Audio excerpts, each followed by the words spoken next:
sur la déstabilisation d'un certain nombre de pays et sur les gens qui, en Afrique, ce que j'ai appelé, avec une comparaison que j'ai prise chez Lénine, la fameuse bourgeoisie comprador, j'ai appelé ça l'opposition comprador. Qu'est-ce que c'était les compradors? C'était du temps du colonialisme portugais à Macao, des Chinois qui acceptaient la domination coloniale portugaise à condition de garder une part de l'économie et du commerce. Eh bien, on vit la même chose en Afrique. J'ai longuement averti sur qui était Katumbi. On est, avec le mandat d'arrêt international, dans le noyau, le fond de l'affaire. Si vous suivez les médias occidentaux, on a bâti une grande légende autour de Katumbi, on appelle ça une storytelling, c'est-à-dire qu'on vous invente la vie de quelqu'un. Il y a notamment un film, Katumbi, gouverneur du Katanga, qui a été financé en partie par Arte.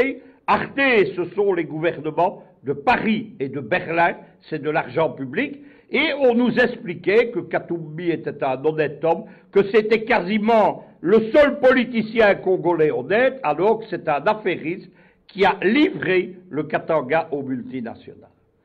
Ça, c'est un aspect du personnage. Le deuxième aspect, c'est l'affairisme. L'affairisme, qu'est-ce que c'est? C'est que Katumbi, il appartient à une très grande famille affairiste qui s'appelle en réalité les Soriano. Lorsque vous fouillez dans les dossiers Katumbi, vous voyez qu'il est détenteur de 3 passeports différents, avec 3 nationalités, et que dans ces passeports, il ne porte pas le même nom. Il y a notamment un Moïse Soriano, qui conclut les contrats Soriano, Katumbi, Katumbi bis, on ne sait pas très bien. Troisième chose, Katumbi, c'est le choix d'un scénario politique.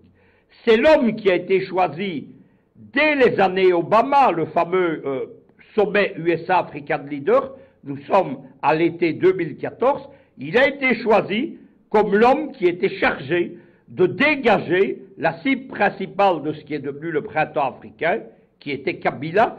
Kabila invité au sommet USA-African Leader et qui s'est vu opposé à une conférence de presse à John Kerry, qui était le ministre des Affaires étrangères américain de l'époque, et le but était très simple, c'était d'humilier Kabila, qui a été sous-estimé et qui a compris directement ce qui se passait. Que devait être Katumbi? Katumbi devait être le candidat unique de l'opposition. On a, mais les Américains ont l'habitude de le faire, surestimé sa popularité, et on lui a bâti les moyens de ses ambitions politiques. C'est-à-dire qu'il a été pris en main par des réseaux américains, de l'administration Obama, de ce qu'on appelle les vitrines légales de la CIA, de George Soros, ce sont toujours les mêmes gens, et de l'OTAN. Il y a une fondation qui est l'Atlantic Foundation aux États-Unis, c'est la principale fondation de l'OTAN aux USA, c'est elle qui a parrainé Katumbi. Katumbi, qu'est-ce qu'on a fait? On lui a créé tout d'abord une ONG puissante, dont le but officiel, ne souriez pas, ne riez pas, il n'y a pas de quoi, c'est le panafricanisme. C'est la première tentative d'ailleurs d'utiliser le panafricanisme contre les panafricains et contre l'Afrique, puisque c'est un faux panafricanisme dont le but est le néocolonialisme en Afrique. À la tête de cette ONG, qui a des moyens considérables, il y a un ancien conseiller à la sécurité nationale, et vous allez comprendre pourquoi j'ai fait ce long détour, donc sécurité, conseiller à la sécurité nationale d'Obama, c'est le général Jones. Le général Jones, lorsqu'il cesse d'être conseiller, c'est un militaire du Pentagone à la retraite. Aux États-Unis, les généraux sont à la retraite très jeunes, dans la quarantaine, et ils se lancent dans le public. Le général Jones, il a fait comme tous les généraux du Pentagone, il a créé une firme de sécurité et de mercenaires, mais on dit aujourd'hui des contractuels, c'est l'International Jones Group. Le groupe international Jones qui procure notamment des gardes du corps, qui procure des gardes de sécurité dans toute l'Afrique. Jones a une particularité, il dirige une firme de mercenaires, il est bien introduit dans l'administration américaine, mais c'est aussi le principal administrateur de l'ONG de Kabila. Kabila, à un moment donné, introduit des mercenaires au Congo sous prétexte, dit-on, d'assurer sa sécurité. En réalité, il prépare un mauvais coup. Ces gens sont arrêtés.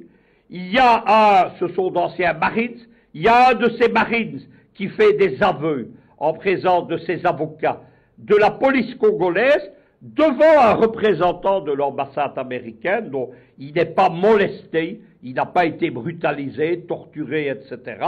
C'est un homme qui a compris que pour rentrer au pays, il fallait avouer.